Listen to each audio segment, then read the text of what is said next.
conseil. C'est curieux, je me sens déjà meilleur. Vous n'en avez pas l'air. Mais c'est parce que je meurs de faim. Bah, Ça me rouille toujours le teint. où avais-je la tête? Ce qu'il faut avant tout à un convalescent, c'est une nourriture saine et régulière. Venez avec moi. Auparavant, pourrais-je avoir une fleur à ma boutonnière? Je ne peux manger de bon appétit si je n'ai pas de fleurs accrochées à ma boutonnière. Maréchal Nice. Non, je préfère une rose. Rose, cousine Cécilie. Pourquoi? Eh bien, parce que vous êtes une rose. Rose, cousine Cécilie.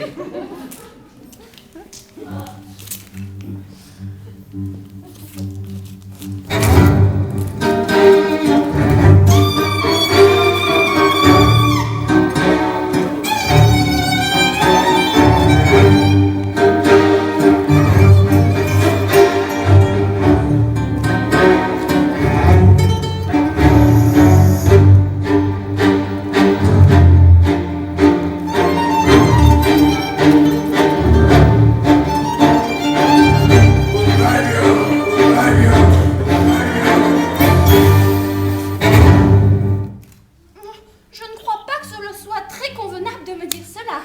Miss Prism ne me dit jamais de choses pareilles. Eh bien, c'est parce que Miss Prism est une vieille demoiselle myope. Vous êtes la plus jolie fille que j'ai jamais vue, Cécilie. Miss Prism dit que les yeux des jolies filles sont des pièges. Mais il y a des pièges où tout homme sensé a envie de tomber. Oh, mais je n'ai aucune envie de prendre au piège un homme sensé. Je ne saurais absolument pas que lui dire. Vous êtes un homme trop solitaire, mon révérend. Vous devriez vous marier. Ah, mais l'Église primitive réprouvait le mariage pour les prêtres, Miss Prism. C'est la raison pour laquelle elle n'a pas duré. Vous n'avez pas l'air de réaliser qu'en s'obstinant à rester célibataire, un homme devient un objet permanent de tentation. Les hommes n'y pensent pas, mais c'est le célibat qui conduit le sexe faible à sa perte. Mais un homme marié ne peut-il pas être tout aussi séduisant? Les hommes mariés ne sont séduisants que pour leur propre femme, mon révérend. Oh, et bien souvent me suis-je dit, oh, même pas pour elle. Tout dépend uniquement de la qualité de la femme.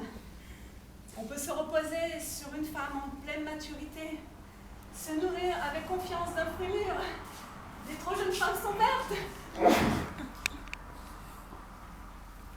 Ces métaphores sont naturellement empruntées à l'horticulture.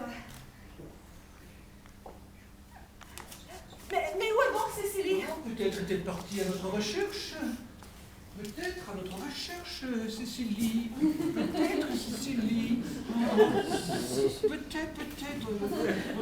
Monsieur Borsing!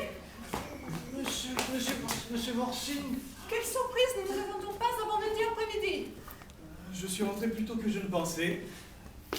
Docteur Chasuble, j'espère que vous allez bien. Ah, cher Monsieur Borsing, j'espère que cette tenue sombre ne nous annonce pas quelque malheur. Mon frère, Qu'a-t-il encore fait? Oh, une nouvelle folie. mort, Votre frère aimé est mort. bel et bien mort. Quelle leçon pour lui! J'espère qu'elle y sera profitable. Ah, Monsieur Borsing, permettez-moi de vous présenter mes sincères condoléances. Vous avez au moins la consolation de vous dire que vous avez toujours été pour lui plus généreux, plus indulgent, des frères. Pauvre aimé, il avait bien des défauts, mais c'est tout de même une grande perte pour moi. Une grande perte, bien sûr. Avez-vous assisté à ces derniers moments? Non, il est mort à Paris. J'ai reçu hier matin un télégramme du directeur du Grand Hôtel. Ah, et disait-il de quoi il est mort? Un chaud-froid, semble-t-il.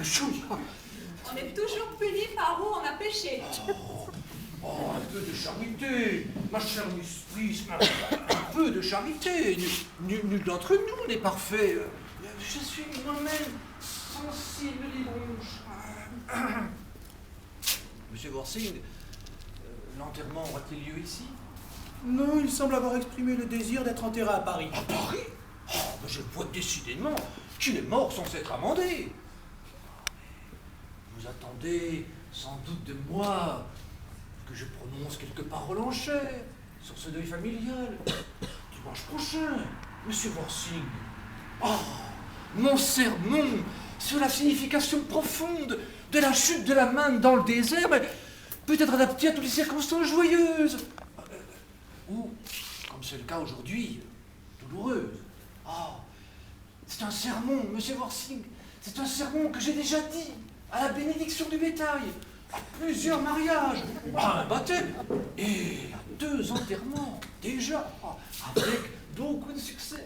Vous venez de parler de baptême, mon révérend. Je suppose que vous y connaissez en baptême. Enfin, je veux dire, vous avez l'habitude de baptiser.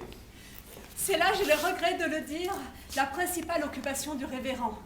J'ai essayé d'en toucher 2 mots aux femmes des classes laborieuses de cette paroisse, qui ignorent jusqu'au nom même de l'abstinence. Y aurait-il quelques jeunes enfants auxquels vous vous intéressez tout particulièrement, monsieur Worsing? Je crois pourtant avoir entendu dire que votre frère n'est pas marié. Oh, certes non.